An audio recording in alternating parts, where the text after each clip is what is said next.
కోమటిరెడ్డి కుటుంబానికి ఎదురు దెబ్బ తగిలింది. సుషి ప్రాజెక్ట్స్ బొగ్గు గని కాంట్రాక్టుకు టెండర్లను రద్దు చేశారు.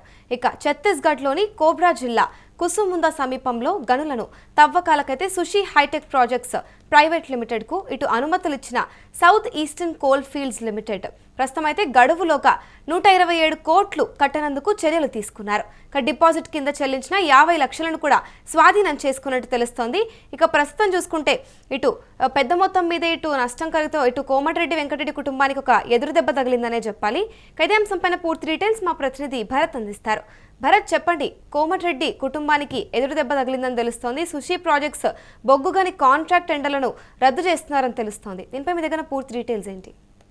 ఏదైతే కోమటిరెడ్డికి సంబంధించిన కుటుంబానికి ఛత్తీస్గఢ్ లో ఉన్నటువంటి కోబ్రా జిల్లా కుసుమగండకు సమీపంలో ఉన్నటువంటి గనులకు సంబంధించి ఎదురు దెబ్బ తగిలిందని చెప్పొచ్చు. ఏదైతే బొగ్గు గనులకు సంబంధించినంత వరకు సుషి ప్రాజెక్టు కు సంబంధించిన కాంట్రాక్ట్ టెండర్లను రద్దు చేస్తూ ఛత్తీస్గఢ్ లో ఉన్నటువంటి ఏదైతే నిర్ణయం తీసుకున్నటువంటి పరిస్థితి కనిపిస్తుందో, అనుమతికి సంబంధించినంత వరకు కూడాను సౌత్ ఈస్టర్న్ SCCL అనేటటువంటి అనుమతులు ఇప్పించినటువంటి నేపథ్యంలో గడువులోగా 127 కోట్లు కట్టనందుకు గాను డిపాజిట్ లో ఉన్నటువంటి 50 లక్షలను కూడా స్వాధీనం చేసుకున్నట్టుగా కూడాను అక్కడ ఉన్నటువంటి ప్రభుత్వం చర్యలు తీసుకున్నటువంటి పరిస్థితి, టెండర్లు కూడా రద్దు చేసినటువంటి సిచ్యువేషన్ అయితే కనిపిస్తా ఉందని చెప్పొచ్చు. మరి ముఖ్యంగా ఛత్తీస్గఢ్కి సంబంధించినంత వరకు కూడా గత కొంతకాలం నుంచి కూడా మైన్స్ కి సంబంధించి కీలక నిర్ణయాలు తీసుకున్నటువంటి పరిస్థితి అయితే కనిపిస్తా ఉందని చెప్పొచ్చు.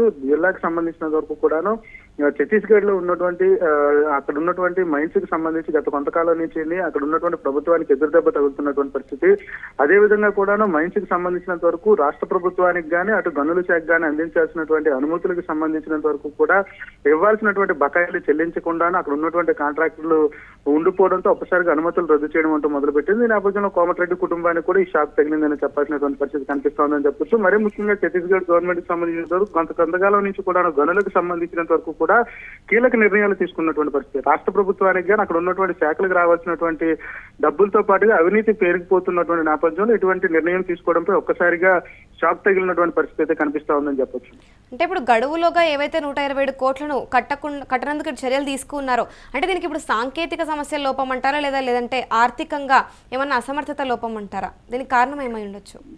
ఛత్తీస్గఢ్కి సంబంధించినంత వరకు కూడా ఆ ప్రాంతానికి సంబంధించి గత కొంతకాలం నుంచి కూడాను అక్కడ ఉన్నటువంటి ఏదైతే ఆ రాష్ట్రానికి సంబంధించినంత వరకు కూడా ఏర్పాటైన దగ్గర నుంచి కూడా పూర్తిగా కూడాను వెనకబడినటువంటి ప్రాంతాలుగా ఉండిపోయినటువంటి పరిస్థితి.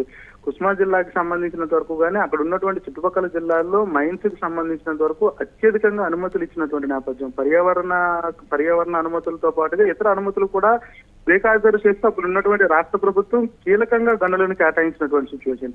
అయితే రాష్ట్ర ప్రభుత్వానికి రావాల్సినటువంటి ఆదాయాలు మెరుగ్గా ఉంటాయి. దీంతో పాటుగా రాష్ట్రం అభివృద్ధి చెందుతుందనే నేపథ్యంలో అక్కడ ఉన్నటువంటి గనుల శాఖ కానీ రాష్ట్ర ప్రభుత్వం కానీ కీలక నిర్ణయాలు తీసుకున్నటువంటి నేపథ్యం. ఈ నేపథ్యంలో ఇక్కడ ఉన్నటువంటి అధికారులు కానీ అక్కడ ఉన్నటువంటి కింద స్థాయి సిబ్బంది కానీ పూర్తిగా కూడా నిర్లక్ష్యం వహించడం, అవినీతికి పేరుపోయినటువంటి పరిస్థితి.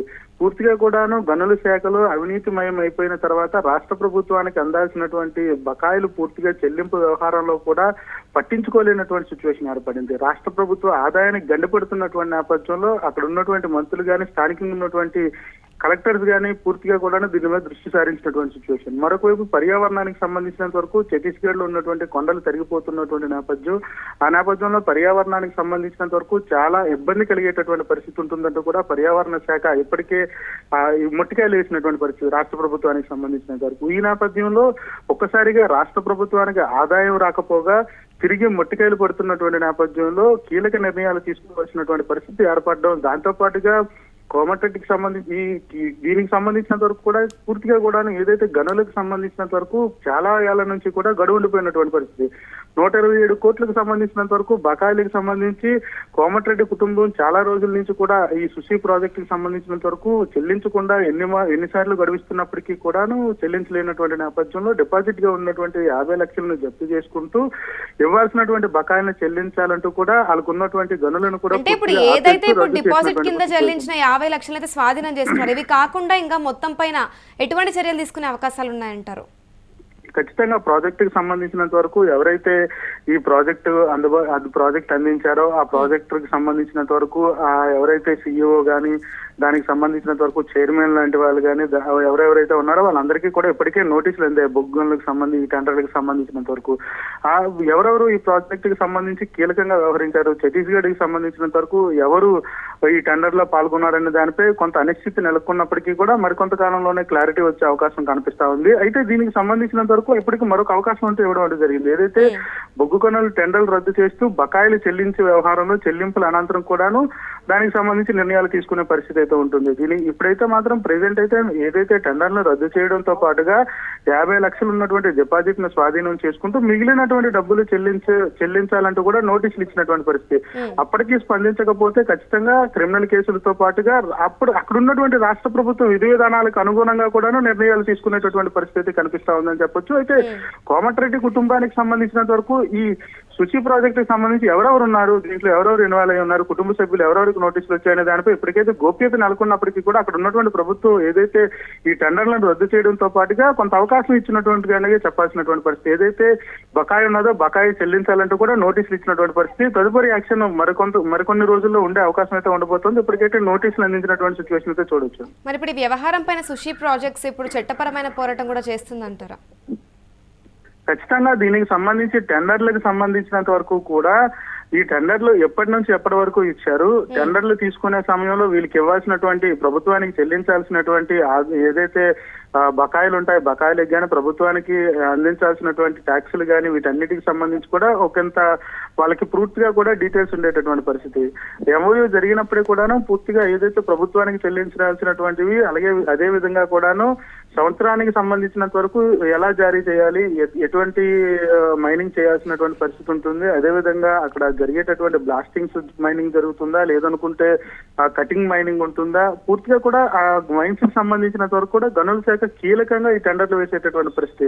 టెండర్లకు సంబంధించినంత వరకు కూడా ఎప్పటి వరకు టెండర్లు ఉన్నాయి, ఎంత ఫీట్ ఉంటుంది, ఎంతవరకు వీళ్ళకి ఎన్ని హెక్టార్లు కేటాయించారనే దానిపై కూడా పూర్తిగా పరిశీలించాల్సినటువంటి పరిస్థితి ఉంటుంది. ఇది ఒక్కసారిగా తెలిపోయే పరిస్థితి కాకపోయినప్పటికీ కూడా ఇటువైపు నుంచి కూడా చట్టపరంగా వెళ్లేటటువంటి సిచ్యువేషన్ ఉన్నప్పటికీ ప్రభుత్వ ఆదాయానికి సంబంధించినంత వరకు ఏదైతే ప్రభుత్వానికి కట్టాల్సినటువంటి బకాయిలు చెల్లించకుండా అదే ప్రాంతంలో మైనింగ్ చేస్తూ ఆ ప్రాంతానికి సంబంధించి అభివృద్ధికి పాటుపడకుండా బకాయిలు చెల్లించకుండా ఉన్నటువంటి నేపథ్యంలో ఖచ్చితంగా అక్కడ ఉన్నటువంటి ప్రభుత్వం కానీ అక్కడ ఉన్నటువంటి అధికారులు కానీ నోటీసులు ఇచ్చినటువంటి నేపథ్యం. ఈ నేపథ్యంలో ఇక్కడి నుంచి కూడా వీళ్ళు ప్రభుత్వం చట్టపరంగా వెళ్ళినప్పటికీ కూడా చట్టంలో ఉన్నటువంటి ఏదైతే బకాయిలు ఉన్నాయో బకాయిలు చెల్లించాలంటూ కూడా కోర్టులో ఆదేశాలు వచ్చే అవకాశం ఉండబోతా ఉన్నది. లేదనుకుంటే వీళ్ళు ఇతర మార్గాలను ఏదైనా ఎంచుకునేటటువంటి అవకాశం ఉన్నదా, లేదనుకుంటే వీళ్ళు టెండర్లకు సంబంధించినంత వరకు కూడా ఆ బకాయిలకు సంబంధించి ముందుగానే చెల్లించారా అనే దానిపై ఇంకా కొంత అనిశ్చిత పరిస్థితి నెలకొందన్నటువంటి సిచ్యువేషన్. ఎందుకంటే అక్కడ ఉన్నటువంటి అధికారులకు సంబంధించినంత వరకు కూడా కేవలం టెండర్లను రద్దు చేసినటువంటి పరిస్థితి, ఉన్నటువంటి బకాయిలు చెల్లించాలంటూ కూడా నోటీసులు ఇచ్చినటువంటి సిచ్యువేషన్. ఈ నేపథ్యంలో ఇక్కడి నుంచి కోమటిరెడ్డి కుటుంబం ఎలా స్పందిస్తుంది, కోర్టుకు వెళ్తుందా, న్యాయపరమైనటువంటి పోరాటం చేయబోతా ఉన్నారా, లేకపోతే ఇతర మార్గాల ద్వారా ఉండేటటువంటి బకాయిల్ని చెల్లించి మళ్ళీ అదే టెండర్ ని దక్కించుకుంటారా అనేది కూడా ప్రశ్నార్థంగా ఉండేటటువంటి పరిస్థితి. ఖచ్చితంగా కోమటిరెడ్డి కుటుంబం దీనిపైన పూర్తిగా స్పందించాల్సినటువంటి పరిస్థితి ఉంటుంది. అదేవిధంగా ఛత్తీస్గఢ్ కి సంబంధించినంత వరకు కీలకంగా ఏదైతే వాళ్ళకి రావాల్సినటువంటి మొండి బకాయిలు ఉన్నాయో మొండి బకాయిలకు సంబంధించినంత వరకు నోటీసులు అందించారు. దాని మీద తదుపరి చర్యలు తీసుకుంటామంటూ కూడా ఇప్పటికే చెప్పేటటువంటి పరిస్థితి. చెల్లించలేని పక్షంలో క్రిమినల్ కేసులు కూడా పెడతామంటూ కూడా నోటీసుల్లో జారీ చేసినటువంటి సిచ్యువేషన్ అయితే చూడొచ్చు. Right, thank you Bharat. చూసుకుంటే కోమటిరెడ్డి కుటుంబానికి ఎదురు దెబ్బ తగిలిందనే చెప్పాలి. సుషి ప్రాజెక్ట్స్ బొగ్గు గని కాంట్రాక్ట్ టెండర్లను రద్దు చేస్తూ ఇటు ఛత్తీస్గఢ్లోని కోర్బా జిల్లా కుసుముంద సమీపంలో గనులను తవ్వకాలపైన సుషి హైటెక్ ప్రాజెక్ట్స్ ప్రైవేట్ లిమిటెడ్కి అయితే ఇటు నోటీసులు జారీ చేయడం జరిగింది. ఇక అనుమతి ఇచ్చిన south eastern coal fields limited గడువులోగా 127 కోట్లు కట్టనందుకు చర్యలు చేపట్టారు. ఇక డిపాజిట్ కింద చెల్లించిన 50 లక్షలను స్వాధీనం చేసుకున్నట్టు తెలుస్తోంది.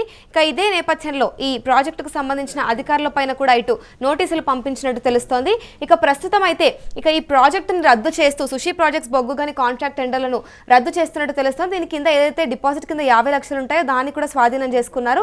ఇక ఈ ప్రాజెక్ట్ ని రద్దు చేశాక ఏవైతే బకాయిలు ఉన్నాయో ప్రభుత్వానికి చెల్లించాల్సినవి వాటిని కనుక చెల్లించినట్లయితే ఎటువంటి చర్యలు ఉండవంటూ తెలిపారు. చెల్లించాలని నేపథ్యంలో ఇటు క్రిమినల్ కేసులను కూడా విధించే అవకాశాలు అయితే కనిపిస్తూ ఉన్నాయి. ఇప్పుడు ప్రస్తుతం అయితే దీనిపైన ఇంకా కోమటిరెడ్డి వెంకటరెడ్డి కుటుంబం అయితే స్పందించాల్సి ఉంది. ఇక ఒకవేళ ఒకవేళ సుచి ప్రాజెక్ట్స్ బొగ్గు గని కాంట్రాక్ట్ టెండర్లను కనుక ఒకవేళ దీనికి సంబంధించిన బకాయిలను రద్దు చెల్లించినట్లయితే దాని తర్వాత కాంట్రాక్ట్ ని మళ్ళీ తిరిగి దక్కించుకునే అవకాశాలు అయితే కనిపిస్తున్నాయి. ఇక ఈ నేపథ్యంలోనే ప్రస్తుతం ఇప్పుడు దీనికి సంబంధించి న్యాయ పోరాటం చేస్తారా ఏంటి అనేది కూడా చూడాల్సి ఉంది.